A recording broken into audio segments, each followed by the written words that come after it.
आज हम आपको बनाना सिखाएंगे मछली। बहुत मज़े की होती है। चले फिर स्टार्ट करते हैं। मछली बनाने के लिए सबसे पहले लिया है मैंने 1 किलो रोहू मछली। उसके अंदर 2 चम्मच जीरा और 2 चम्मच धनिया कूटकर शामिल कर देना है। 2 चम्मच कॉर्नफ्लोर,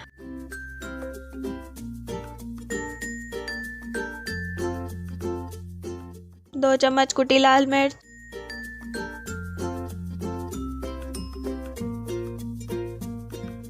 1 छोटी चम्मच अजवाइन, 1 नींबू का रस,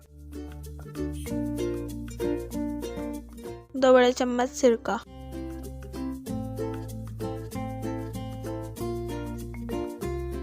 दो से 3 चम्मच बेसन, ज़्यादा नहीं शामिल करेंगे।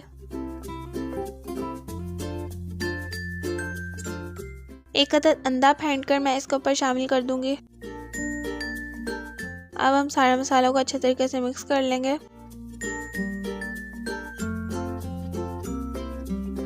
साथ ही इसके अंदर थोड़ा सा जर्दे का रंग शामिल कर दूंगी। अच्छे तरीके से मिक्स कर लेंगे और मैं इसको थोड़ी देर के लिए ढक कर रख दूंगी। अब बाद में मैं इस मछली को फ्राई कर लूंगी। तेज गरम ऑयल में दरमियानी आंच पर मछली को फ्राई करूंगी। मछली फ्राई हो गई है। अब मैं इसे डिश आउट कर लूंगी। मछली बहुत मज़े की तैयार हो गई है। वीडियोस को लाइक करें, शेयर करें। हमारे चैनल पर अगर आप नए हैं तो हमारे चैनल को सब्सक्राइब करें ताकि हमारी आने वाली नई वीडियो आपको सबसे पहले मिल सके।